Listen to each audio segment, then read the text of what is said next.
My name is Annika Lems, and today I'm talking about my book, which is entitled Frontiers of Belonging, the Education of Unaccompanied Refugee Youth, and it has been recently published by Indiana University Press.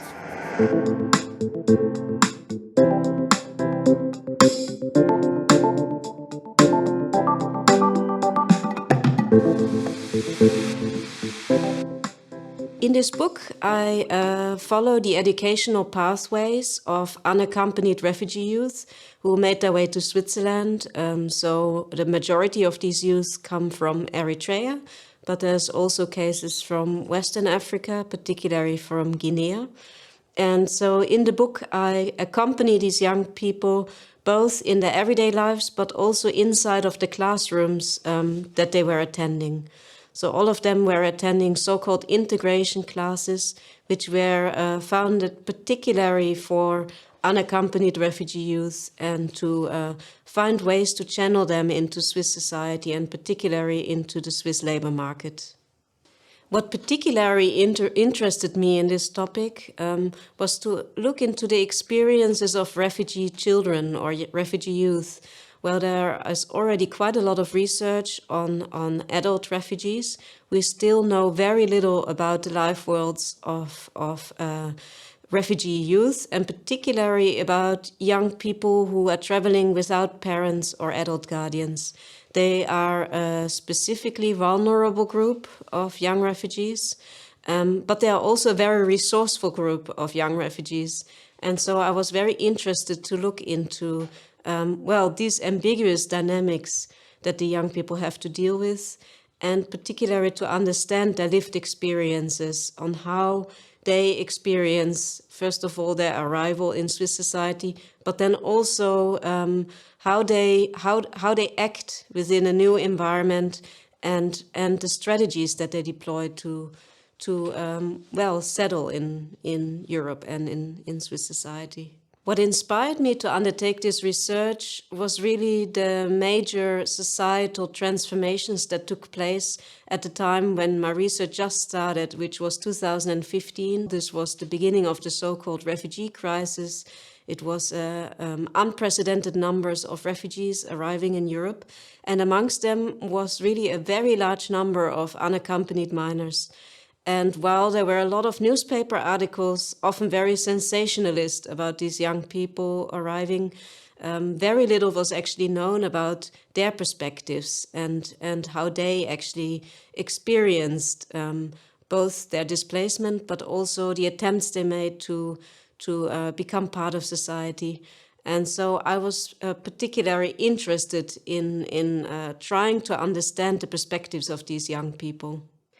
What surprised me the most during my research was once I started to participate in the classes that the young people were attending, and I started to observe the interactions between the teachers and the refugee students.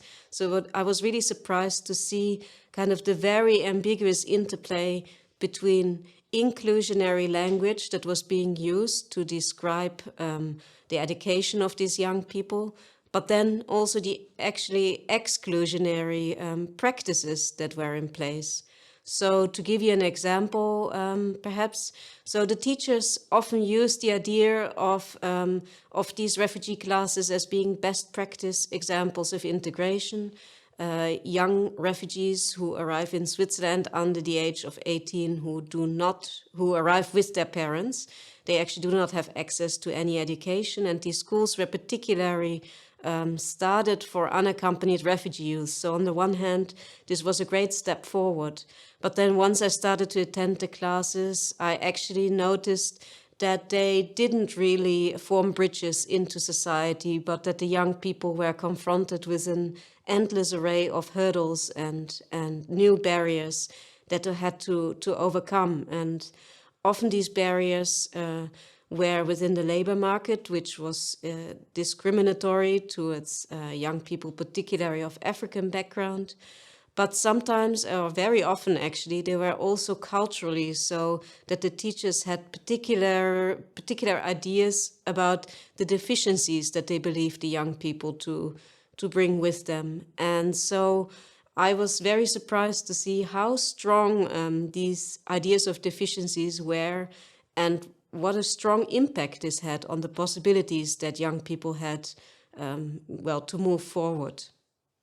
The most important observation that this book makes is that European societies are moving into a direction regarding the reception of refugees that can be described as inclusive exclusion. So while on the one hand, there's a lot of talk about creating inclusionary approaches for particularly vulnerable groups of refugees, such as children or sometimes also single women or elderly, there, on the other hand, this is kind of counterpoised by extremely exclusionary tendencies within society that make it almost impossible for refugees to actually access this potential for inclusion. But another very important observation that I think this book makes is that it just gives insights into the life worlds of a group of young refugees. So every chapter follows the story of one particular youth. And as I said before, there's still very little known about the life worlds of these young people. So beyond the more theoretical points that the book makes about the education of refugee youth in Switzerland, it also gives deep insights into the lived experiences of refugees. And in a media landscape where usually it's just being talked about refugees, it's very important to create spaces where we can hear the stories from refugees and move beyond very strong narratives that just see refugees as vulnerable victims on the one hand, or as threats to society. And I think this is something that the book does. It brings nuance into the debates about refugees in Europe.